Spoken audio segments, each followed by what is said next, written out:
What's up, everyone? We're not even a week into Big Brother 26 and we already have 3 nominations, a fight in the kitchen, the BBAI arena, a nominee wins the power of veto, and now a potential backdoor plan, plus Tucker giving us life. We've got so much to talk about, so welcome to your live feed update. Now, right before we get started around here, folks, you know the drill, unless you are new, in which I will ask you to hit the subscribe button. But if you do know the drill, hit the like button. It takes all of 0.2 seconds to help me flip off the YouTube algorithm. See, I got to do that so I don't get copyright striked, or not copyright striked, whatever it is, I don't know. Basically, we don't like the YouTube algorithm, and the way to do that, the way to say no to the YouTube algorithm, is to hit the like button. It helps me out so much. So please, folks, do that as we get into today's update. Alright, let's jump right into what's going on inside the house, because it's been a chaotic past few days, and the updates we've got today are basically a recipe of what has happened over the past few days, so lots of juicy stuff to talk about. We'll jump right in.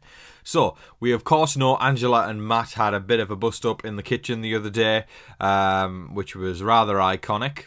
I enjoyed it a lot, and it added fuel to the fire of the season. You know, it made me feel hopeful about what we've got coming ahead. And also, it made me change my stance on Matt. Not that I like him anymore, but that I want him to stay, simply because I need to see them button heads still. Because, you know, if that's happening on day 5, what could happen on day 55 if they're both stuck there for almost 2 months together? I can only imagine. It's a Big Brother dream. But yes, anyways, they finally sat down, had a bit of a conversation, and you know, I was scrolling on Twitter while this was going on, and you know, people were going, "Oh my God, is Angela actually buying what Matt's saying? Is Angela really buying into Matt and forgiving him?" But they talked everything out. You know, that there was back and forth niceties, and then there was Matt brought up the idea that T-Car had thrown the idea of her volunteering as a pawn. So I think Angela was actually convinced. That was the one thing she did get convinced about. I think she thought T-Car was actually going to volunteer as a pawn, but obviously the day comes around and she never volunteered. But she kind of confirmed afterwards that she acted her ass off with Matt, and she does not trust him at all. And here's the beauty of actually me doing a later upload today, because get this, folks, the veto ceremony has just happened, so I'm gonna talk about that a little bit later in the video, which is something I don't usually get to do on a Monday video. That's usually on a Tuesday, because the upload's usually earlier. But anyways, yeah, we've got a little juicy treat there, and I'll reveal what happened with the veto, because of course I need to recap to everybody. Lisa, Kenny and Chemo were on the block, and Lisa won the power of veto. Now, unless your name is Marcellus, your name is coming off the block, so Lisa has removed herself. But it's going to take a minute for me to just, because we've got a few things to get to first. This is my way of making y'all stick around. Yeah, if we, I'll tell you that Lisa did pull herself off the block, but who Angela put up? Stick around to find out.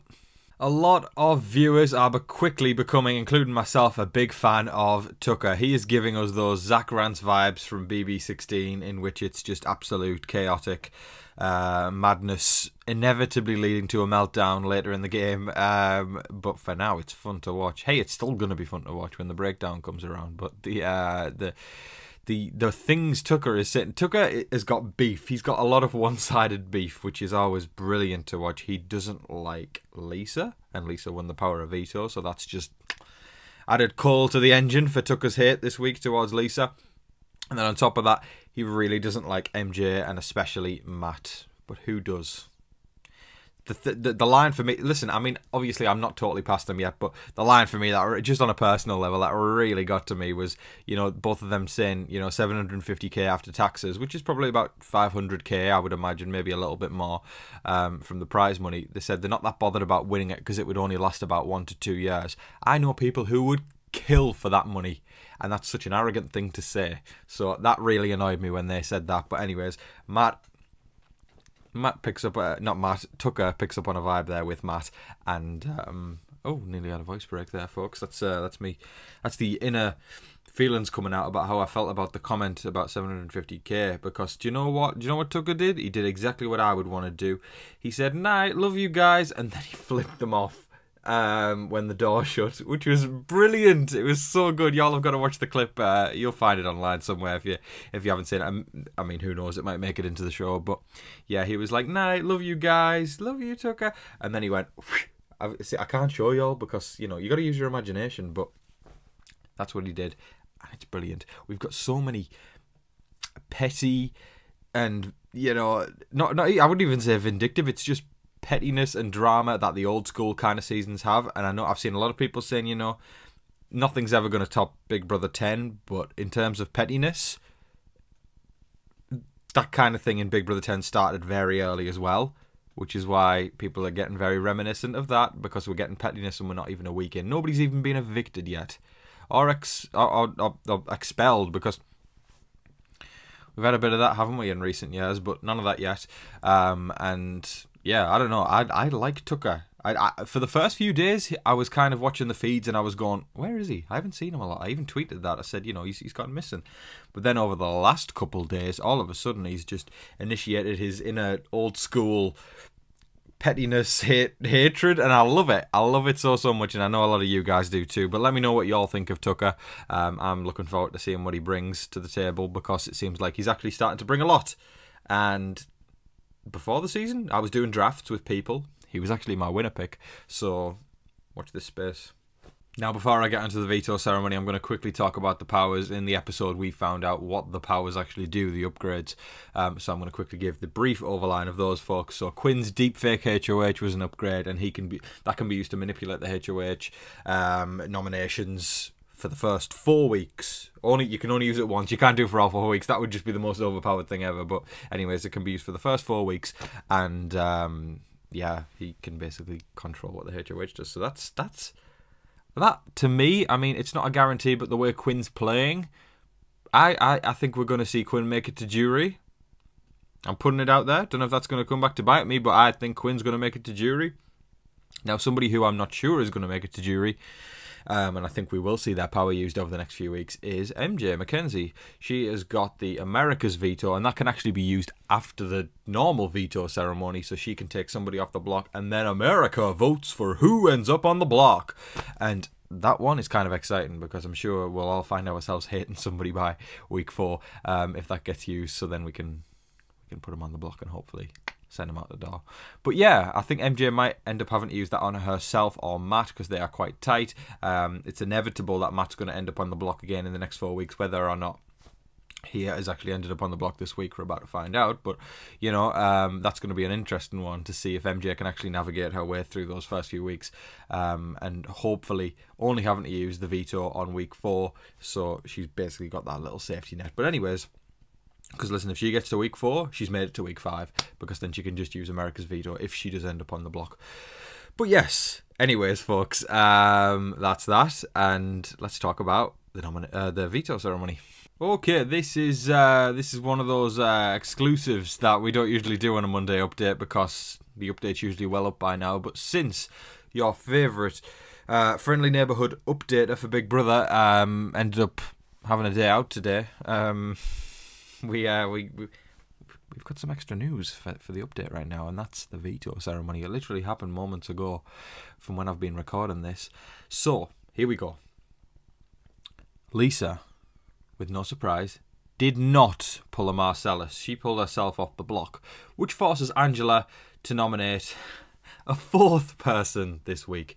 Can we also remember that the BBAI arena is coming up as well? So if somebody comes off the block after that, she will have nominated 5 people. That's a third of the house, folks. Or pretty much a third of the house, excluding herself. That's insane for the first week. But anyways, Lisa came down off the block, and I don't think it's a surprise to anyone when I say the person she put up on the block was Matt. It was Matt, and he is likely the target by the end of this week. However, he has started going around in usual Matt fashion, saying to people, I feel so sorry for Kenny and Chemo. They really don't stand a chance. There isn't much hope. Who's going to tell him? This is going to make for some fun feeds over the next few days, because that's where we're going to leave things, folks. Because right now, Matt's on the block and he thinks he's staying. If he's on the block by the end of the week, we've got our first boot of Big Brother 26. But there is the BBAI Arena, and I'm sure production wants to fuel the fire with Angela and Matt. So I don't know. Maybe we all know production likes to maybe throw a few advantages in there to certain people's favours. So I wouldn't be surprised if Matt gets something like that. But we'll see. We'll see, because I think they're going to want to keep the fights going and keep the drama going. But yes, all will unravel as the week goes on. But as of right now, Lisa pulled herself off the block with the power of veto. Can we get a congratulations for Lisa? All right, that's enough. And now Angela has put up Matt on the block. Can we get a congratulations to Angela? That's enough of that. Let's move on, folks. Thank you so much. That is all of your live feed updates for today, folks. I thoroughly hope you all enjoyed watching, because I am enjoying this season so far. It is a rather addictive one, you know. Even when I step away from the feeds, I'm constantly refreshing Twitter to see what's going on, because, you know, this whole flashback thing is, yeah, we all know how we all feel about that. But anyways, I am addicted to this season, and I don't want to speak too soon, but this is genuinely how I feel. This is the best start to a season that we've had in a while. In my opinion. It feels like the most juicy, the most drama-filled, and just a massive clash of personalities. And to me, that's what Big Brother should be. It's watching all these people in this melting pot, in this pressure cooker that is the Big Brother house, and seeing how the personalities mesh. And sometimes the personalities don't mesh. And that is when we get good TV. And I'm so excited to see what else unfolds over the summer and over the next week. Because can we all remember? The first person hasn't even been evicted yet. And the BBAI Arena hasn't even finalised this week's nominations yet. So we've got lots ahead. And make sure you don't miss any of it by subscribing to TV Talks with Tom. Wow, that was smooth. That was smooth. Well done, Tom. Pat on the back there. But anyways, I hope everybody is having a great start to the week and is looking forward to the rest of the week where we have the first eviction. And I'm sure lots more juicy action from the house. But anyways, thank you so much for watching, folks. I appreciate you.